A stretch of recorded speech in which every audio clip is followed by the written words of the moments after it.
welcome everybody. I'm Sara Maldonado and I'm the Executive Director of Powerful Latinas Rising. And I am so excited to be doing this event today with Amanda Reina from Latina Vote, and we have Patricia Ruiz Cantu from Todos con Biden Leadership Coalition, Griselda Aldrete from the city of Milwaukee, and then Aila. I'm so sorry, Aila, what is your last name? I don't have it in here. Aila Castane. Perfect.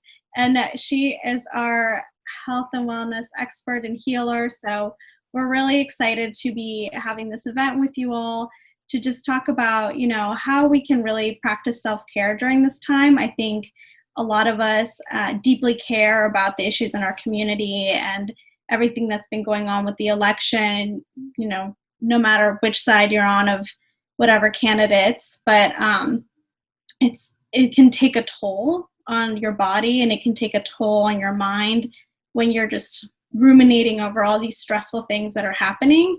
And, we care about our communities and we want to do good by our communities, but it's really hard to give from an empty cup. So we really want to talk today about, how our leaders in our community, such as Griselda, handle this type of stress so that you can continue giving back. And then we'll end the day with some meditation and healing, which will be wonderful. And but we will kick it off with Latina Vote to kind of give us a few facts and bits of information that I found really, really helpful in understanding kind of what is going on in our community in terms of voting. So with that, I'll pass it off to Amanda.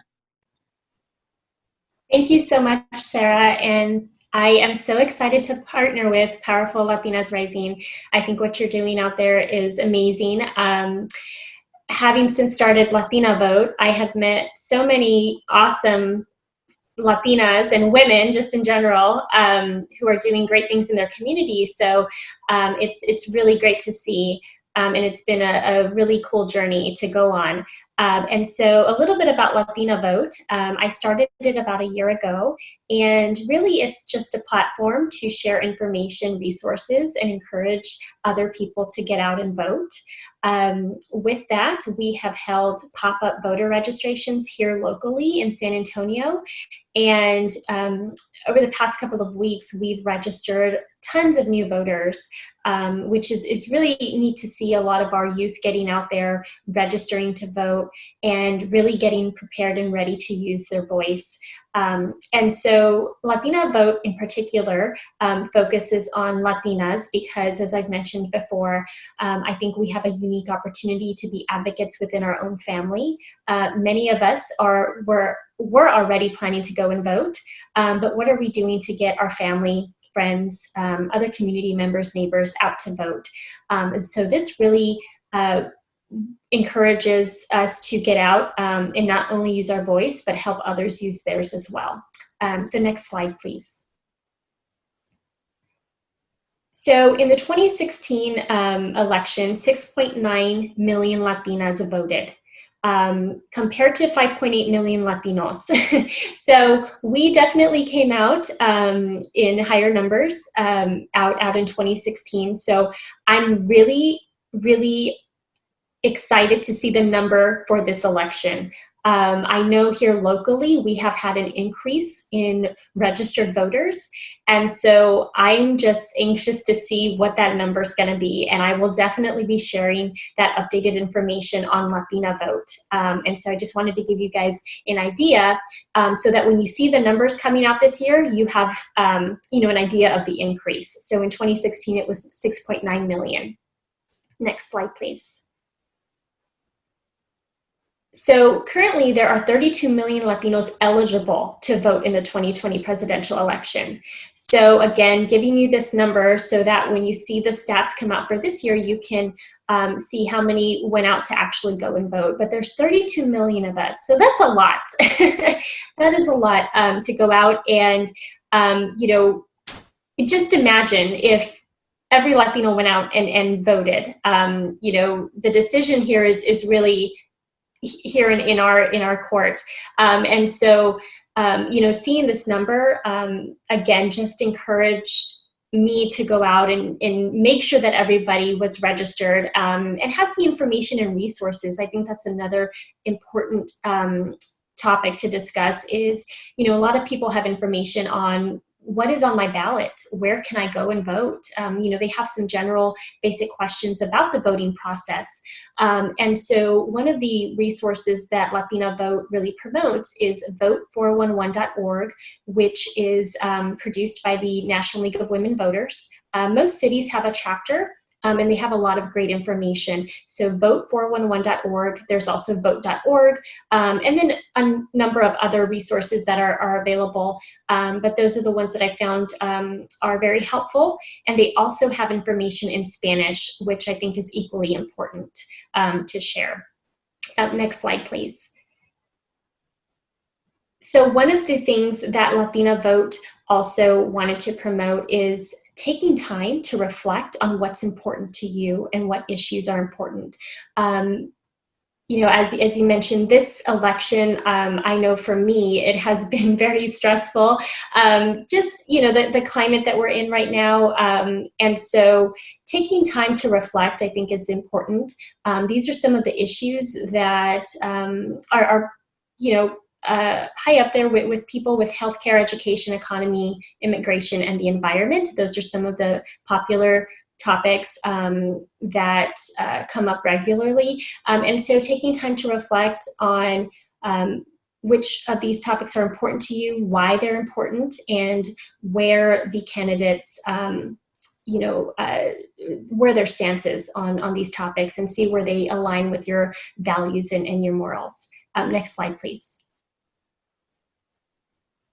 And how can you help? So one of the things that Latina Vote does is we aim to take action.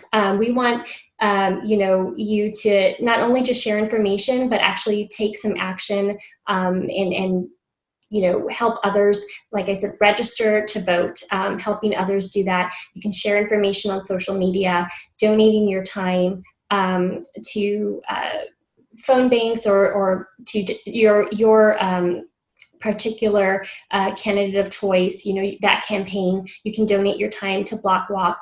I know that we also did put some door hangers on people that were not registered to vote, so we did that as well. And so those are some of the things and ways that you can help and go ahead and take action. So that's a little bit about Latina Vote, and I am ready to kick it on over back to Sarah. So thank you. Great. Well, thank you so much for that information, Amanda. I think it's really helpful to get that context and kind of understand where we're at. So next, we're actually going to be talking to Griselda about kind of her experience in the political arena. So we will kick it off to her and Patricia, who will be moderating some of the questions. And then Patricia, she is a member of the Wisconsin Todos con Biden leadership team based in Milwaukee. And she works as a community liaison, Department of Administration. She's the current Milwaukee County Democratic Party and former DPW chair of the Latino caucus. So I will go ahead and kick it off to Patricia. And then Griselda, if you could introduce yourself a little bit.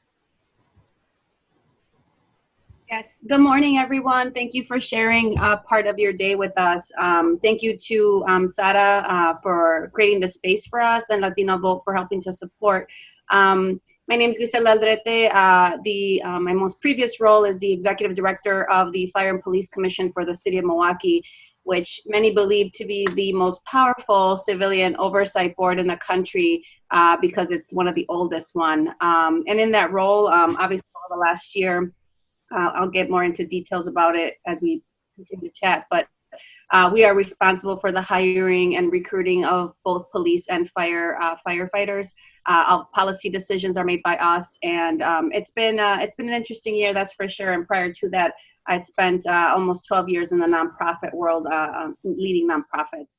So thank you, Sara, for inviting me to participate.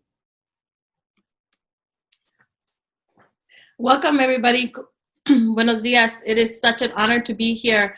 I think it was overdue. So welcome everybody. Bienvenidas todas y todos. So I am with Todos con Biden, and I just want to give a little bit of overview of why we decided to have Todos con Biden. And in this particular moment in this country, we have to let our community know that the ticket on Biden and Kamala is here for us. That we are such an important role. It doesn't matter what party you belong to, but we are going to be the difference. We're going to be making the difference on who's going to be our next leader in this country. So, bienvenida, Griselda. Well, let's start the interview. Griselda, can you go over the different leadership roles you have held and how you ended up where you're at right now? Because like you mentioned, this is one of the most important jobs in the city. Yeah, so my bachelor's is in criminology and law studies from Marquette University here in Milwaukee. Then I went over to Omaha to get a master's in criminal justice and came back to Milwaukee and eventually got my law degree from Marquette University Law School. And so while I was it's weird because I spent so much time in my previous role at Hispanic Professionals of Greater Milwaukee working with first-generation students and motivating them to go to college. And as I'm a first-generation Latina, and I think you find yourself in spaces where you never thought you would be, and some of it is really trial and error. I mean, I've had jobs as a reporter for the Milwaukee Journal-Sentinel, and most people don't know that. I have a minor in speech pathology. Most people don't know that. So, and I share that because, you know, all of us end up in spaces that sometimes you don't expect to be in, and that was certainly my case. If you would have told me a year ago or 2 years ago I'd be in this role, I would have said no. I mean, I thought I was going to stay in nonprofit, or some people thought I'd go to corporate. But, you know, I've taught almost 11 years now. I've taught undergraduate students in the space of criminal justice. And so I think for some people it was a surprise that I made the leap to go into government. But for people that really knew me, you know, it was no surprise, but definitely has been a very challenging year, and one that I'm happy I experienced, but I also made the decision to walk away earlier this year. And we'll get into that later. Yeah, perfect. And it's a perfect segue to knowing your current position and just the nature of the political scene these days. What does self-care looks like for you? Well, you know, my job is really tough because we're on call. I mean, we might as well be doctors. I see a doctor in the house, but, you know, we might as well be doctors because every time there's a crime, a shooting happens, I, as a chief examiner, have to show up to crime scenes. Most people don't know that either. And so imagine with this crazy year of civil unrest, oh, look who's joining me. Hold on. Talk about self-care. No. My little guy. This is how I practice self-care. He put a little bow tie for you guys. So cute, everyone. So I say that because sleep is really important. I've gotten very little this year. My workouts are important. So running is really important to me, working out. Meditating, I have my sage burning here. But also surrounding yourself with really good people is just as important.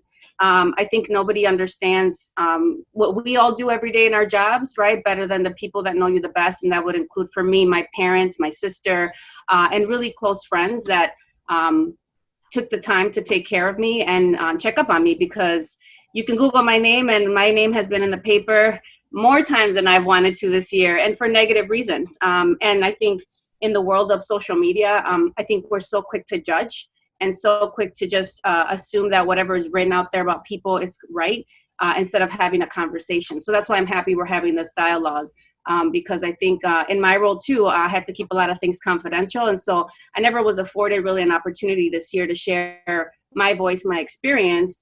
And a lot of people just assumed that what was written about me was true, but the real people that cared took the time to still follow up with me and check up on me. And so to me, that's self-care in and of itself.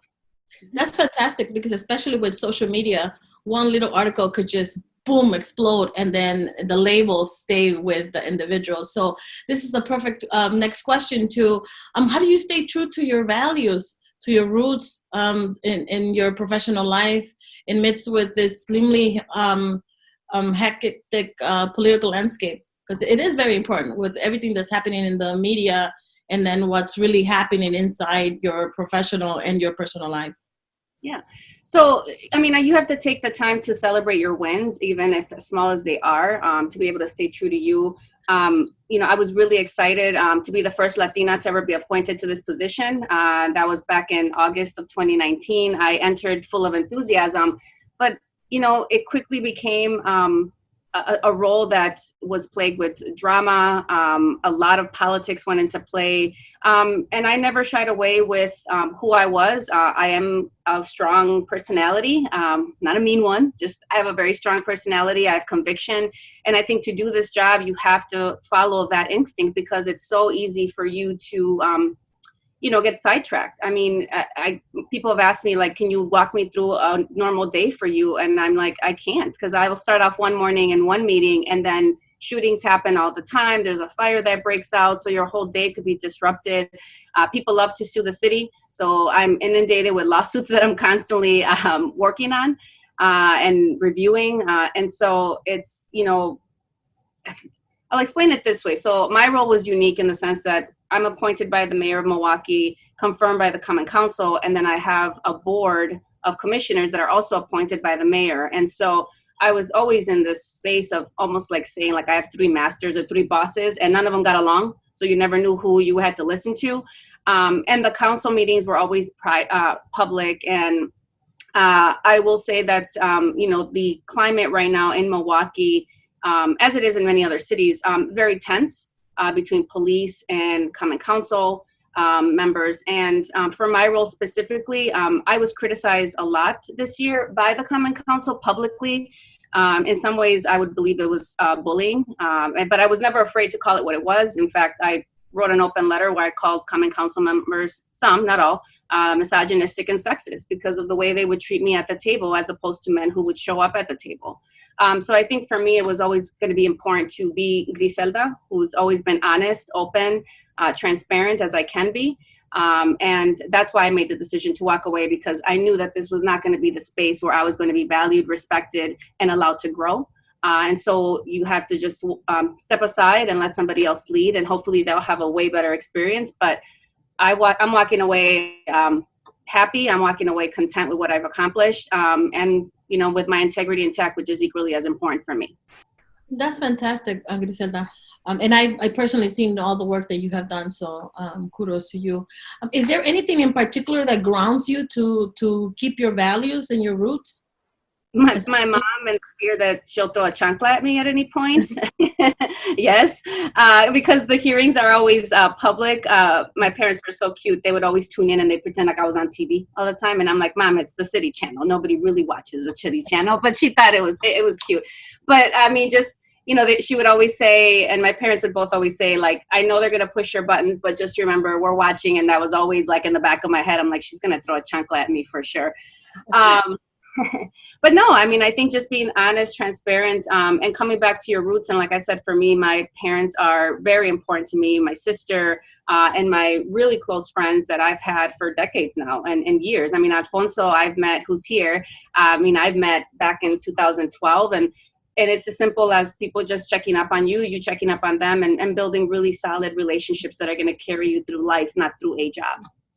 That's fantastic. And one of the reasons why I asked that is because I've always seen your mom.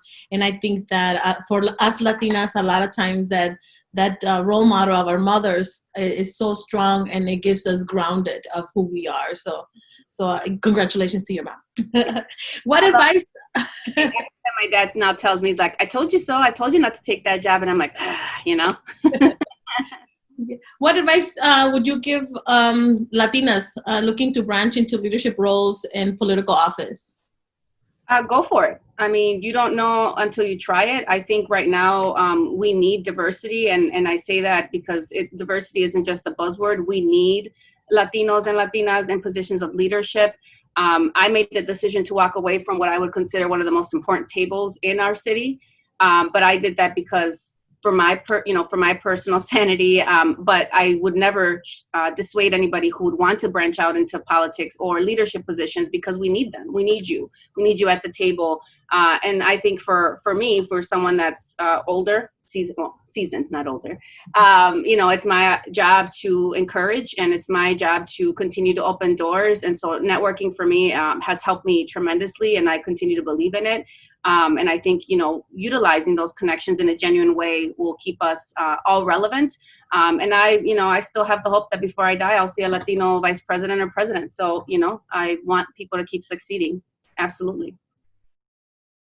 Well, thank you. Thank you. I think that those are fantastic answers. And yeah, we as Latinas need to support each other and help each other, because they're always people rooting against us. So I think it's so important that we have that core circle that's going to be supporting us, even if it's a bad day in the media or in the news. And so congratulations. Thank you. Just Sara, look at it. Thank you so much, Patricia and Griselda. That was really enlightening. And I love hearing about Griselda's experience and kind of how she views it from her lens. Does anybody have any questions for Griselda?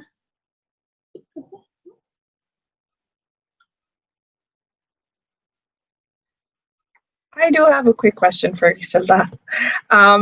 Hi, Griselda. Thanks for hopping on here and talking to us today.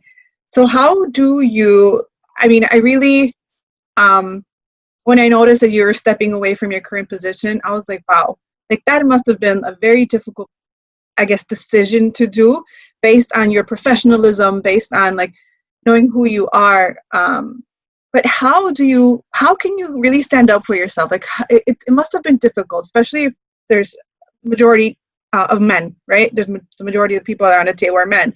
How do you stand up for yourself without looking like an angry Latina? Without making it seem like she's just an angry Latina. You know what I mean? Like I have struggled with that. I currently have voiced my opinions, my concerns in the organization I work for, but it always seems like I'm like this angry Latina. Yeah. I would say always come with your receipts to the table, which I always did. One of the things that I think, was coming overly prepared. It's no secret that as women, we are treated differently. Sorry for the men watching, but thank you. But it's the truth. We are treated differently. And it's almost like you have to over prepare to show up to spaces where you're going to be asked for information and questions. And like I said, I got tired of mansplaining. I mean, that was like, it was at the crux every time I showed up to the table. They always thought they knew more than you, even though you're the one doing the job. And so I would just say, my motto has always been being overly prepared, anticipate as many questions that you think they're going to answer. But a mentor showed me a trick years ago. And, anytime I am in a meeting, if you ever notice, I always have a pen in my hand, and that's like I squeeze the crap out of it when I'm angry. And just because, when you do, because I'm very, you can see me, I use my hands all the time. And a mentor told me a long time ago that could be also seen as aggressive as you're speaking, even though, we're Latinas. We're just like, hey, we're animated. And not just Latinas, but women maybe in general. And so a trick for me is always have a pen in your hand that'll help you sort of release the negative energy and also keep your hands together. But yeah, it was a very hard decision, one that I cried about. I'm not afraid to admit that, one that I tossed around. And when I told the mayor that I would accept the appointment, I mean, even that was a struggle, but then choosing not to after I'd publicly gone for it was also something that wasn't an easy decision. But ultimately, I'm at peace with it, and I'm confident that the city will move forward in a great way. And I'm very proud of what I've been able to do in the last year. So thank you, Hasmi. Thank you. And I think we have time for one more question. I just want to add, it's not a question, but I just want to say that Griselda is a great leader, and it's amazing knowing her for all these years. And she's right, we're seasoned. We're not older, but we're seasoned. And but one thing that she mentioned, and I think it's something that a lot of Latinos don't do, and we need to do more of. is to take that leap of faith. And like she did with this job, she said she didn't know that that she was going to go from working in a not-for-profit to working in government. And you never want to be left with that what if. So I applaud Griselda for doing that, because I remember when she was telling me of making this shift, and I think that's awesome, because I from all the conversations we've had, and you can see it in her heart when you know her, is that she really does care about people, and to make an impact, you really do have to get into the nitty-gritty of things. And Milwaukee is very similar to what we're experiencing in Chicago in regards to the complexities of what happens in city government, and and some of it is obviously great and phenomenal. I love the city that I'm from, but some of it, it's a lot of the things that happen in the background, right? That a lot of people are not aware of. But once you become part of the process, it's like, wow, what did I step into? And so, but Griselda does have a strong character, so I know that she gave it her best shot, and that she was there always prepared. So I want to say, good luck, and to the next thing. I know wherever you go, you're going to do some great things, and they're going to be very happy to have you. Thank you, Alfonso. Thank you so much, Alfonso. I think that's a really good point about just taking a leap of faith. I think, through our content, we're really working hard to show the kind of the diversity and perspectives in the Latina community. And we were kind of unhappy with how Latinas were viewed in media and how they were left out of media. And so for us, it was like, well, we're just going to create our own space. Like, we're not going to wait for other people to start creating the content that we want to see. So it definitely, I totally agree with what you're saying, and just, having that leap of faith and taking the jobs that we want and being at the tables that we want. Sarah, if I may just make a quick comment, Griselda, thank you so much for sharing your story. I think this also highlights the importance of having mentorship programs where we can connect with other Latinas that are in positions where we would hope to be one day, or have experienced those things. That way, we can have some knowledge and have a little bit of heads up on what we might be getting ourselves into. So I think mentorship goes a long way too. So just wanted to put that out there. If you guys already have those programs, or maybe starting one, that would be a great opportunity. Yeah. We had a quick question in the chat. Maybe we'll go a little bit more into this after with Aila. But question about self-care from Miralise. Would love to learn Grisa's spiritual practices, including the process of burning sage. So. Do you want me to answer that now, or after we get through the other piece? You can go ahead and then provide your practice. So for me, it's create for me, it's like sitting in peace and quiet. I think it's a lot of introspection, meditation. Patricia, don't tell this to the mayor, but I used to burn sage in my office too.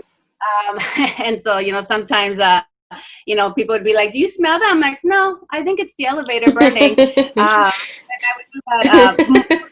I would do that 9 times out of 10 going into the council chambers because, it was this anxiety that a lot of us felt as people who sit in front of those chairs, because it was this public almost shaming that you almost had to endure. And I don't think anybody should ever work in those environments. But yeah, so my spiritual practice for me is, I burn sage. I believe in the spirit of letting things go.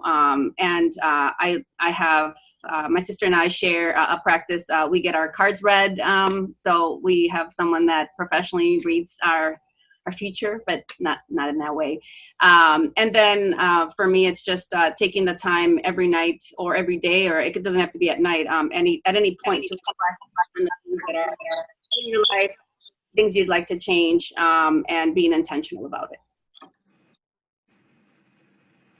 So much for sharing that. And with that, we're actually going to turn this over to Yvonne.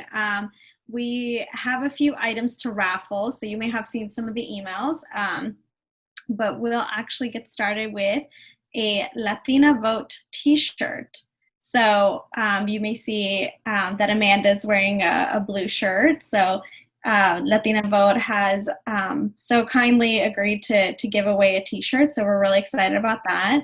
And Yvonne is going to go ahead and spin the wheel and see who won the Latina Vote t-shirt. Alrighty, so I'm pretty sure I got everybody on here that just entered, and huh?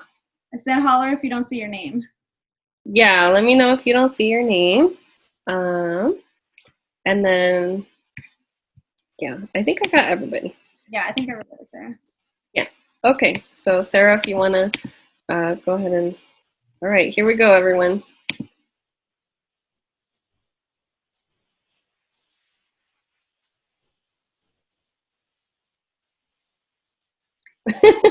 And the winner is Nathan. And we'll connect with you after the meeting is over so we can get your information. And then, Yvonne, if you want to spin the wheel again, we have a pumpkin churro candle from Amor y Flor that we're giving away, which is a Latina-owned small business. So we'll wait while Yvonne gets the wheel back up. Sorry. And Nathan, I have a vote shirt, so I have a different style for men too, so don't worry. All right. So I got you covered. Okay, let's see if we can. For the Latinas Vote shirt. Okay, hopefully that looks a little bit better. And just a quick plug, Amor y Flor is in our Julia's list, which is our Latina-owned business directory. And if you have or know of any Latina-owned businesses, definitely let us know. Woo, Jasmine! Winner is Jasmine. Jasmine will connect with you about the pumpkin churro candle. It's awesome, so I'm super excited that you won. And then the last gift is a $50 gift card gifted by Griselda.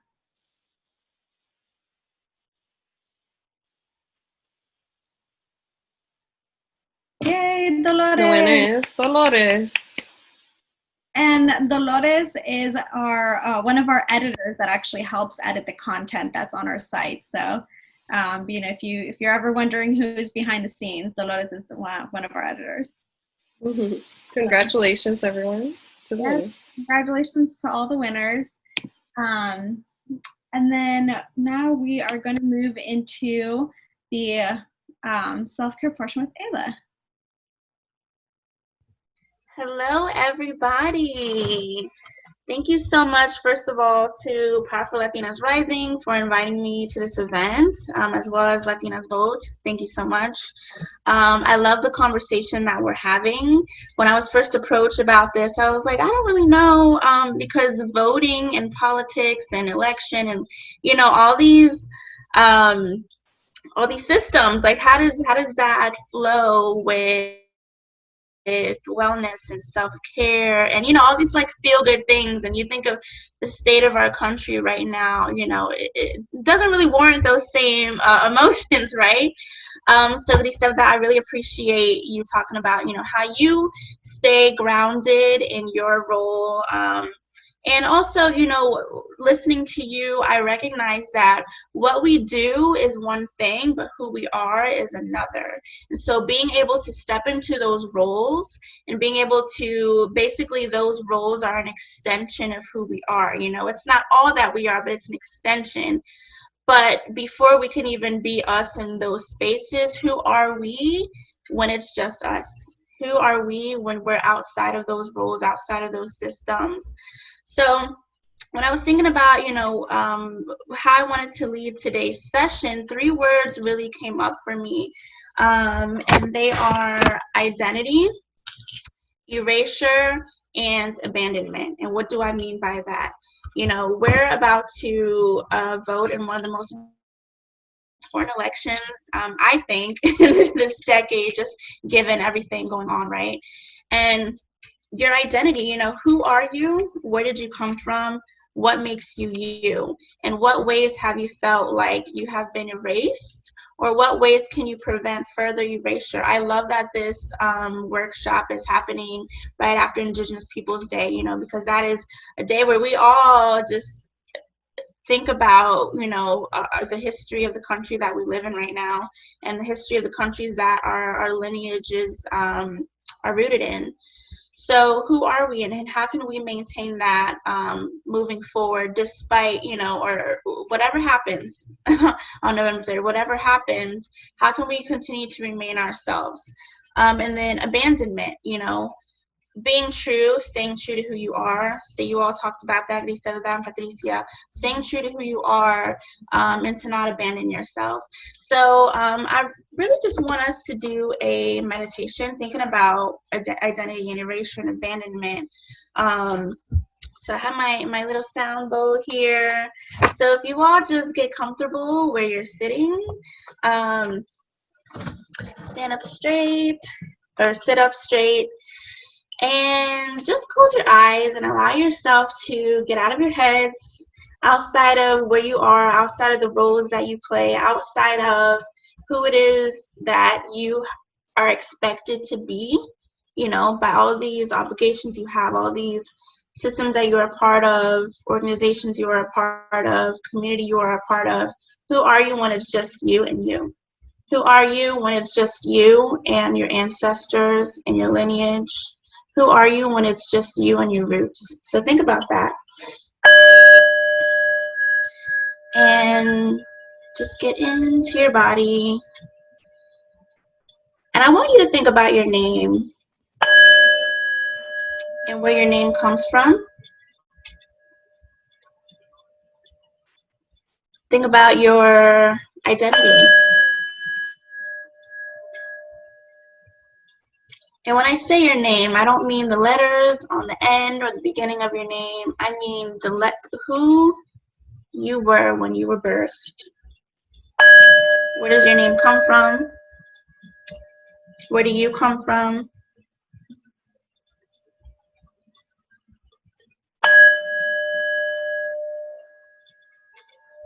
And as you get into your body, start to regulate your breath and find your own rhythm.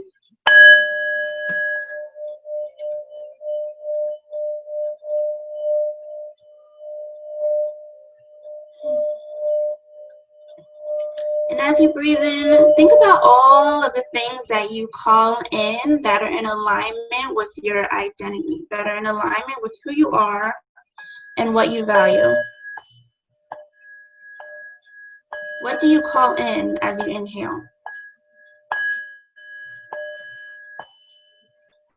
And as you exhale, what do you let go of? What do you release?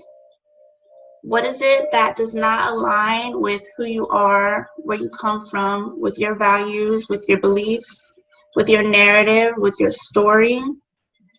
What do you let go of?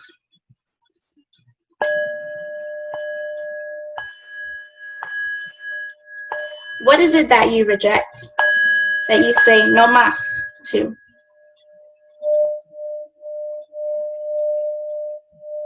And these are all things that you decide because you have power over your decision and over your choice.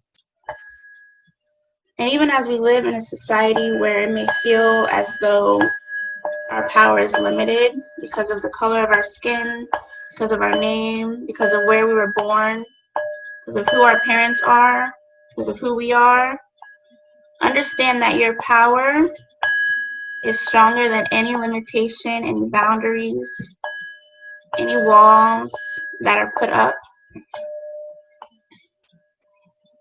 Understand that you are more powerful and you are stronger. And we are still here, despite any systems, any rules, any regulations that have been put in place to silence us, erase us, diminish us. And that the lineage that we come from is stronger because we're still here. And so when you think about self-care, it's not just about pouring into yourself, and it's not just about making sure you don't pour from an empty cup, because all those things matter, of course. But also, what also matters is staying grounded and staying rooted to who it is that you are. the people that you come from, the people that you serve.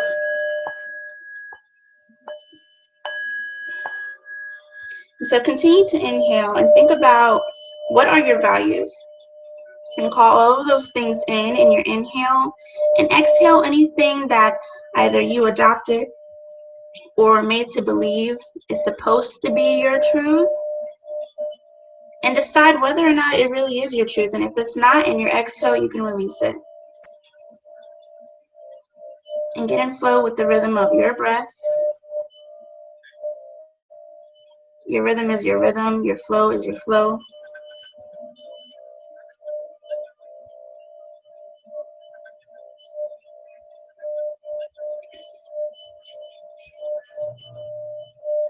And as you breathe, I want you to think about three things. I come from, I am, and I will not abandon my fill in the blank. Think about that. I come from. Where do I come from? Who do I come from? What do I come from? I am. Only I can define myself, right? Only you can define you. So as you think about I am, this is the fun part. You get to decide.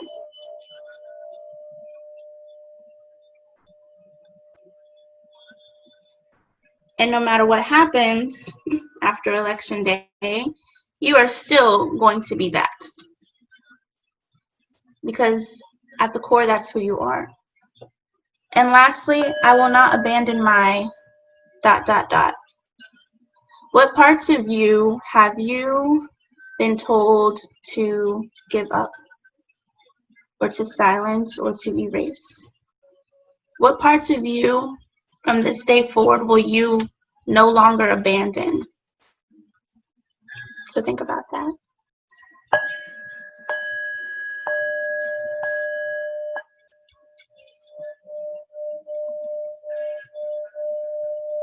And as you come out of meditation, pull out a piece of paper and a pen and write down those three things that came to you. And I'm going to play some music.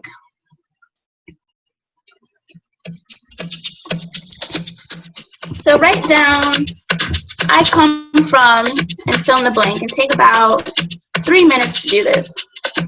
I come from, fill in the blank. I am, fill in the blank. I will not abandon my, fill in the blank.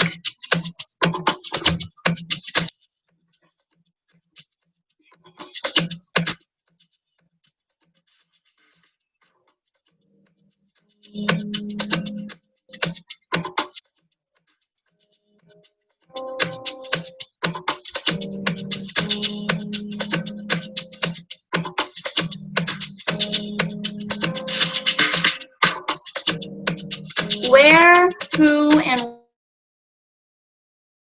what do you come from? And this could be location, this could be culture. I am. That can only be defined by you. Not a box that you check. Not something on a survey. I mean, it's really what you define. And then lastly, I will not abandon. And those are the parts of you that you call in, that you hold on to no matter what.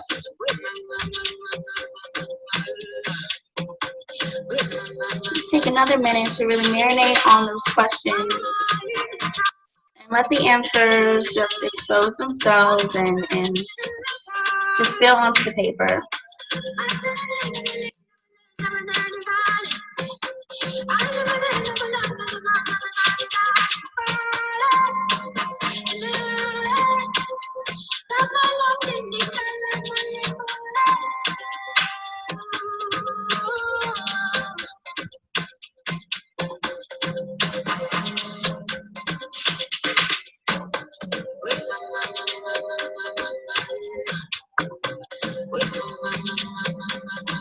Gonna give it about 30 more seconds.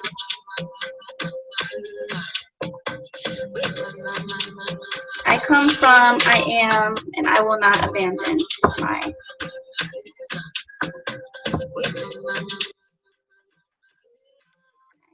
When you're ready, you can stand up wherever you are, and you can choose to be on the camera or not. But I will stand up so you can see me.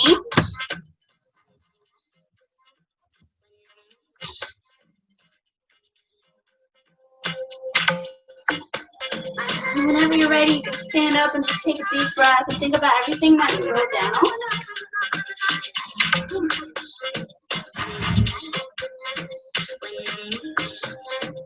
And inhale.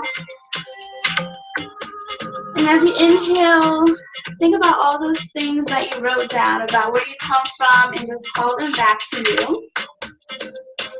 And these are things that can always be accessed because they are a part of you.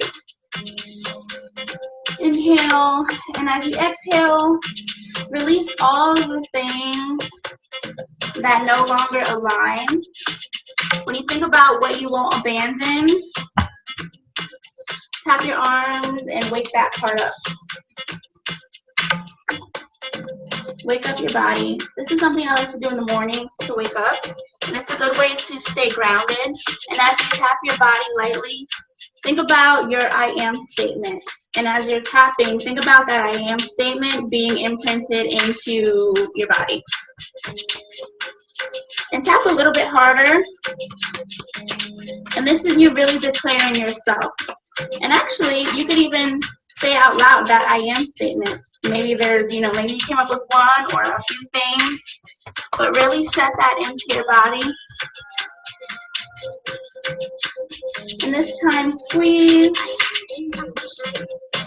Squeeze, squeeze, squeeze. To wake yourself up and to remind you of what it is that you value, where you come from, to never forget your roots, what grounds you. Lastly, lightly brush and let everything fall off that does not align with who you are, where you come from.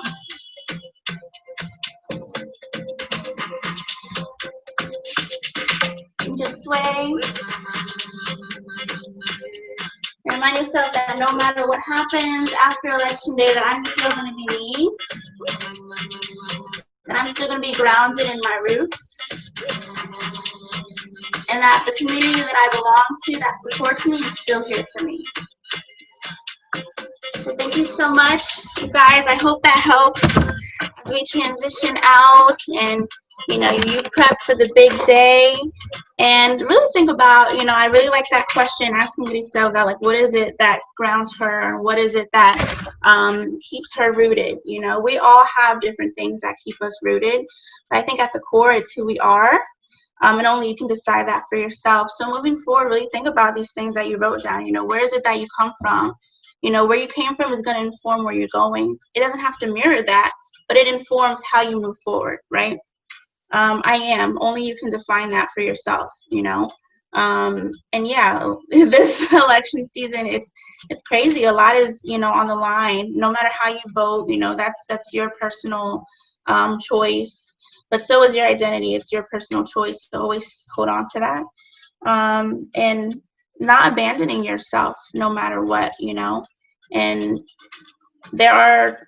we are part of a system that makes choices for us. But regardless of those choices, you have the power to not abandon the parts of you that make you you. So to remember that. And yeah, thank you so much. I hope this was helpful for you. I'm going to turn it back over to Sarah. Thank you so much, Aila, for that. I feel I feel so refreshed and grounded, and that was just so wonderful too. So thank you so much for sharing that with us. What a great experience. And thank you for Griselda for being so candid about your own experience as well, and Patricia for helping with the questions and kind of like pulling all that information out. And of course, Amanda for grounding us with the facts of what's going on in our community and voting and providing that great information. So thank you all for joining us today. And if you'd like to join Powerful Latinas Rising and Latina Vote, I believe Amanda put her information in the chat box. I put my LinkedIn URL if you want to connect with me directly. And we, we'll be sending out more information. We're on Instagram, Facebook, Twitter, LinkedIn, everything. So, definitely check out our content, and, hopefully you've all kind of decompressed and are ready for the next part of the election cycle. And, definitely feel free to reach out if you have any other lingering questions, and we'll connect with the winners as well. So, connect with us, and we have a lot more events coming up. Paloma, who's actually on the call, she's our programs manager, and she has a really great slate of educational programming coming up. So I believe we have an event on the 24th, which is about LinkedIn and how to use it for your job search. So a lot of really great things coming up, and we hope you all stay connected. But with that, thank you so much, and have a wonderful rest of your weekend.